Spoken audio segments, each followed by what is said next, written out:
ನಮಸ್ತೆ. 1893ನೇ ಇಸ್ವಿ ಸೆಪ್ಟೆಂಬರ್ 11ರಂದು ಸೋಮವಾರ ಬೆಳಗ್ಗೆ 10 ಗಂಟೆಗೆ ವಿಶ್ವ ಧರ್ಮ ಸಮ್ಮೇಳನ ಮಹಾಸಭಾ ಪ್ರಾರಂಭವಾಗುತ್ತೆ. ಈ ಸಮ್ಮೇಳನದಲ್ಲಿ ವಿವಿಧ ದೇಶಗಳಿಂದ ಬೇರೆ ಬೇರೆ ಧರ್ಮಗಳ ಪ್ರತಿನಿಧಿಗಳು, ಜನಾಂಗದ ಪ್ರತಿನಿಧಿಗಳು ಭಾಗವಹಿಸಿರ್ತಾರೆ. ಸುಮಾರು 7,000ಕ್ಕೂ ಹೆಚ್ಚು ಜನ ಕಿಕ್ಕೆರೆದು ಸೇರಿರ್ತಾರೆ ಈ ಮಹಾಸಭೆಗೆ.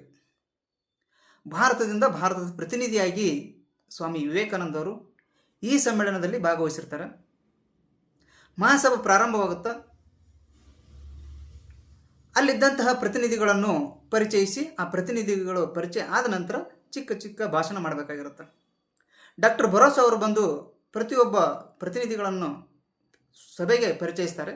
ಪರಿಚಯ ಆದ ನಂತರ ತಮ್ಮ ಧರ್ಮದ ಬಗ್ಗೆ ಅಥವಾ ತಮ್ಮ ಸಂಸ್ಕೃತಿಯ ಬಗ್ಗೆ ಅವರು ಚಿಕ್ಕ ಭಾಷಣ ಮಾಡಬೇಕಾಗಿರುತ್ತೆ.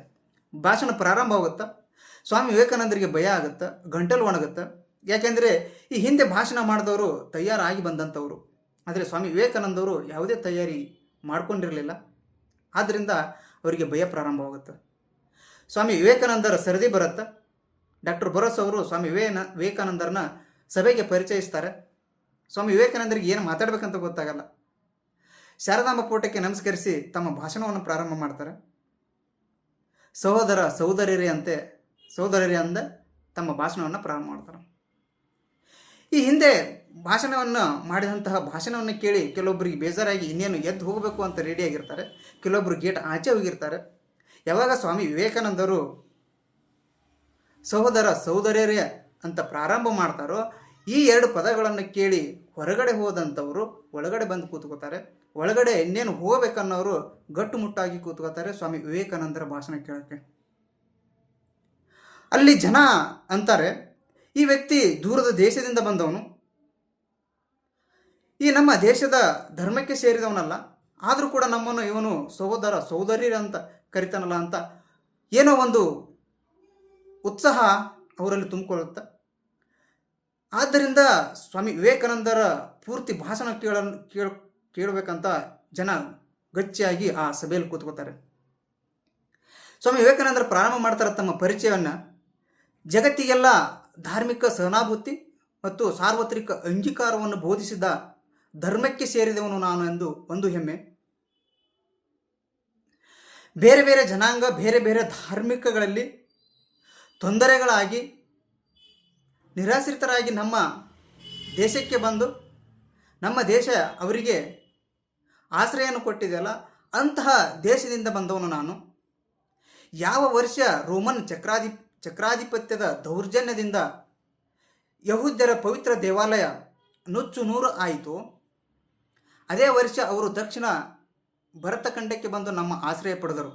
ಅವರನ್ನು ಕೂಡ ನಮ್ಮ ಹೃದಯದಲ್ಲಿ ಅಳವಡಿಸಿಕೊಂಡಿರುವೆವೆಂದು ಒಂದು ಹೆಮ್ಮೆ. ಹಿಂದೆ ಪ್ರಖ್ಯಾತರಾದ ಜರತುಷ್ಟ ಜನಾಂಗದ ಅವಶೇಷಕ್ಕೂ ಆಶ್ರಯವಿತ್ತು.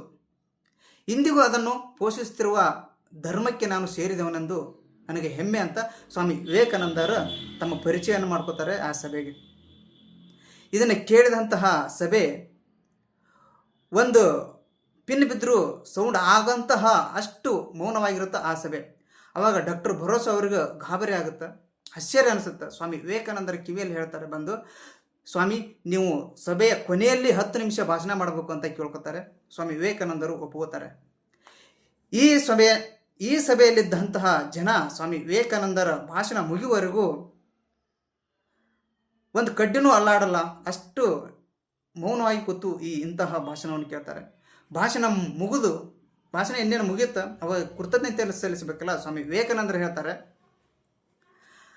ಜಗತ್ತಿನಲ್ಲಿ ಅತ್ಯಂತ ಪ್ರಾಚೀನವಾದ ಸನ್ಯಾಸಿಗಳ ಪಂಥದ ಪರವಾಗಿ ನಾನು ನಿಮಗೆ ಕೃತಜ್ಞತೆಯನ್ನು ಅರ್ಪಿಸುತ್ತೇನೆ. ಎಲ್ಲ ಪಂಗಡ, ಎಲ್ಲ ಮತಕ್ಕೆ ಸೇರಿದ ಕೋಟ್ಯಾನುಕೋಟಿ ಭಾರತೀಯರ ಪರವಾಗಿ ನನ್ನ ಕೃತಜ್ಞತೆಯನ್ನು ಅರ್ಪಿಸುತ್ತೇನೆ ಎಂದು ಸ್ವಾಮಿ ವಿವೇಕಾನಂದರು ತಮ್ಮ ಭಾಷಣವನ್ನು ಮುಗಿಸ್ತಾರೆ. ಆವಾಗ ಆ ಡಾಕ್ಟರ್ ಭರೋಸಾ ಅವರು ಬಂದು ಸ್ವಾಮಿ ವಿವೇಕಾನಂದರಿಗೆ ಹೇಳ್ತಾರೆ, ನಿಮಗೆ 10 ನಿಮಿಷ ಸಭೆಯ ಕೊನೆಯಲ್ಲಿ ಮಾತಾಡೋಕ್ಕೆ ನಿಮಗೆ ಕೇಳ್ಕೊಂಡಿದ್ದೆ, ತಪ್ಪು ತಿಳ್ಕೊಬೇಡಿ. ಯಾಕೆಂದರೆ ನಿಮ್ಮ ಭಾಷಣ ಇದೆ ಅಂದರೆ ಈ ಸಭೆಯಲ್ಲಿರುವಂತಹ 7,000ಕ್ಕೂ ಹೆಚ್ಚು ಜನ ನಿಮ್ಮ ಭಾಷಣ ಕೇಳೋಕ್ಕೆ ಆತುರದಿಂದ ಕಾಯ್ದು ಕೂತ್ಕೋತಾರೆ.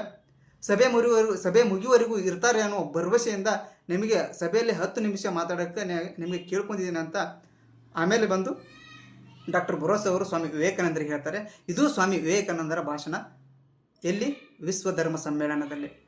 ಈ ಒಂದು ಭಾಷಣವನ್ನು ಅಲ್ಲಿನ ಪತ್ರಕರ್ತರು ಹೇಳ್ತಾರೆ ಅ ಟಂಗ್ ಆಫ್ ಫ್ಲೇಮ್ ಅಂತ ಹೇಳ್ತಾರೆ. ಯಾವಾಗ ಸ್ವಾಮಿ ವಿವೇಕಾನಂದರ ನಾಲಿಗೆಯಿಂದ ಸಹೋದರರೇ ಅಂತ ಬಂತಲ್ಲ, ಆ ಭಾಷಣವನ್ನು ಅವರು ಟಂಗ್ ಆಫ್ ಫ್ಲೇಮ್ ಅಂತ ಕರೀತಾರೆ, ಜ್ವಾಲೆಯ ನಾಲಿಗೆ ಅಂತ ಹೇಳ್ತಾರೆ ಇದನ್ನು. ಇದು ಈ ಭಾಷಣ, ಈ ಚಿಕ್ಕ ಭಾಷಣ ಸ್ವಾಮಿ ವಿವೇಕಾನಂದರನ್ನು ವಿಶ್ವವಿಖ್ಯಾತರನ್ನಾಗಿ ಮಾಡಿದೆ. ಇವತ್ತು ಅವರ ಜನ್ಮದಿನ. ಎಲ್ಲರಿಗೂ ವಿವೇಕಾನಂದರ ಜನ್ಮದಿನದ ಶುಭಾಶಯಗಳು. ಧನ್ಯವಾದ.